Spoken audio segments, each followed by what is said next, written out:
Damion Lucas is a facilities management recruitment specialist and the sector lead of FM, fire, security, data centres and M&A at Executive Network Group.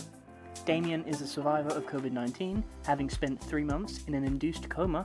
After a long recovery period, Damion is back, working in the FM industry, and we met up with him to hear his recovery story and all about his love for the sector. Can you tell us about your journey through and coming out the other side of COVID-19?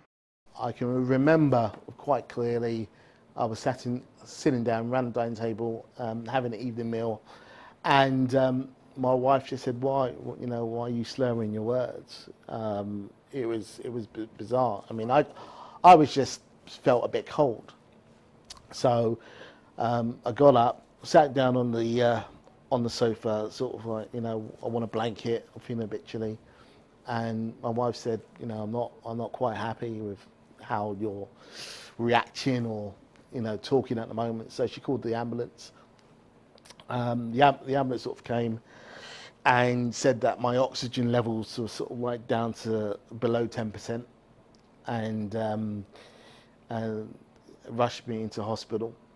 That was on the 24th of March, and I remember being outside Northwick Hospital in the ambulance waiting for the doctor to come out because the rooms were completely full, and literally 24 hours later they had to make a decision between myself and one other person to send to Royal Brompton Hospital to be put on what's called an ECMO machine.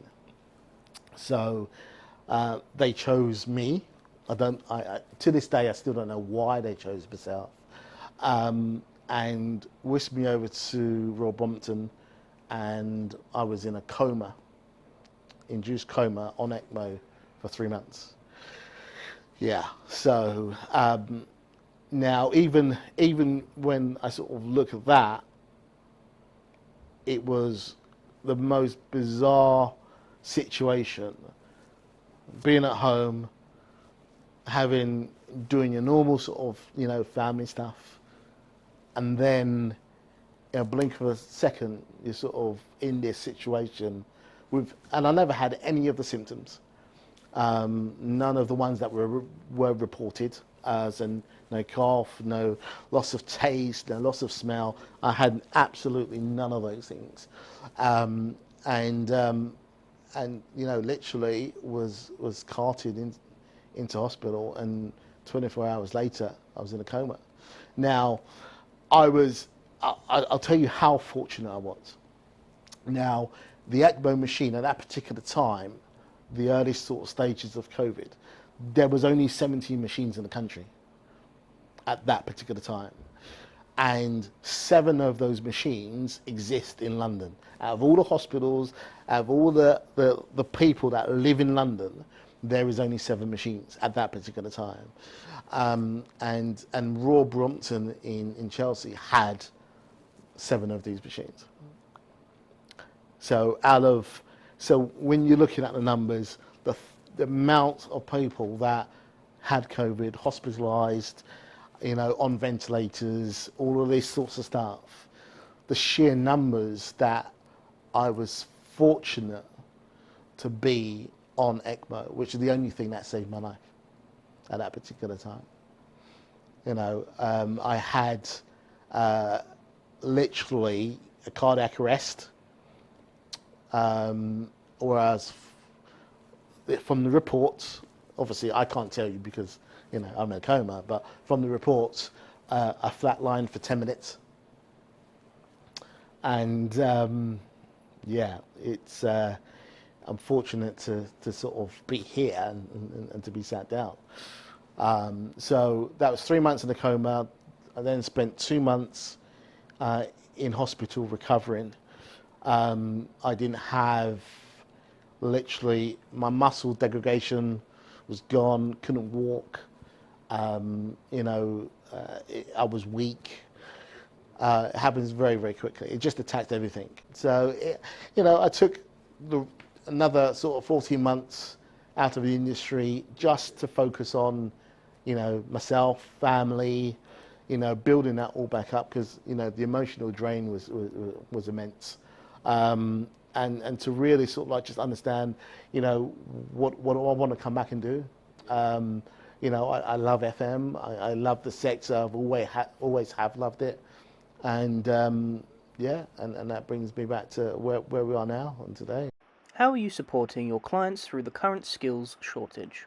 Our core is looking at associated services. So whether you're, obviously FM is so wide and so broad. So you have the M&E companies, you've got the security companies, you've got the fire security companies, you've got, the TFM businesses, you've got specialist services, all of these that, operate within the FM sort of space and sector.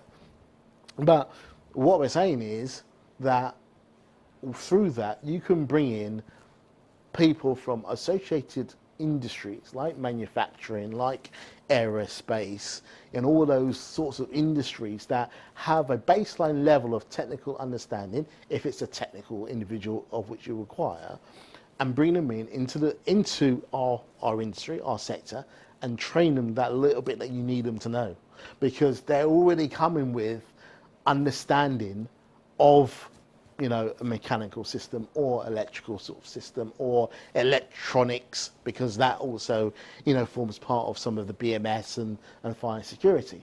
So we've been looking quite heavily at that because of our industry sector and experience to bring different sort of skills into these sorts of sectors. Now, the armed forces is one of them that is massive. Their training is phenomenal. But do they understand FM? No, they don't. They probably don't even know what FM is.